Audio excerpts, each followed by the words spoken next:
আসসালামু আলাইকুম। কেমন আছেন সবাই? আশা করি ভালো আছেন। আল্লাহর রহমতে আমিও ভালো আছি। আজকে আমি রান্না করব মুরগির মাংস। তার জন্য আমি কড়াইতে তেল দিয়ে পেঁয়াজ আর বিভিন্ন রকমের গরম মশলা দিয়ে ভালো করে ভেজে নিয়েছি। আর এখন আমি ব্লেন্ডারে মশলা করে রেখেছিলাম আদা, রসুন, পেঁয়াজ আর জিরা।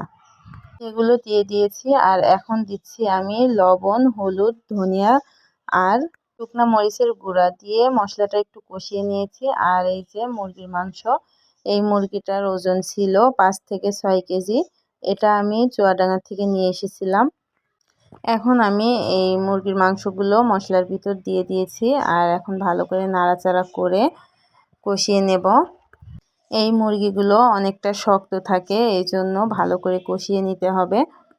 মাঝে আমি একবার পানি দিয়ে ভালো করে কষিয়ে নিয়েছি আর এখন আমি কিছু আলু দিয়ে দিচ্ছি, কারণ এই মাংসটায় অনেক বেশি তেল, আপনারা দেখেই বুঝতে পাচ্ছেন। এটা ডিম পাড়া মুরগি। এই মুরগিগুলো চুয়াডাঙ্গার ফার্মে পাওয়া যায় ভালো। আর আমি এই মুরগিগুলো খেতে অনেক পছন্দ করি, এই জন্য আমার মা আমাকে এই মুরগিটা কিনে দিয়েছিল।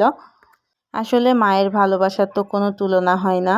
মায়েরা মুখ দেখলেই বোঝা যায় যে তার ছেলে মেয়ে কী পছন্দ করে আর কি পছন্দ করে না। আমার মাও তাই। আমি যখন চুয়াডাঙ্গাতে যাই তখনই আমার পছন্দের সব জিনিসগুলো আমাকে ব্যাগে ভরে দিয়ে দেয়, যে আমি বাসায় এসে যেন সেগুলো অনেক দিন ধরে খেতে পারি। আমার মা তো সবসময় বলে যে বাসায় একা থাকি, আমি কি খাই কি করি কিছুই তো জানা না। এই জন্য আমি যখন যাই তখন আমাকে সব কিছুই বেশি বেশি খাওয়ানোর দেওয়ার চেষ্টা করে। আমি দোয়া করি যে পৃথিবীর সকল মাই ভালো থাকুক, সুস্থ থাকুক আর ছেলে মেয়েদের জন্য অনেক দোয়া করুক। আল্লাহ হাফেজ।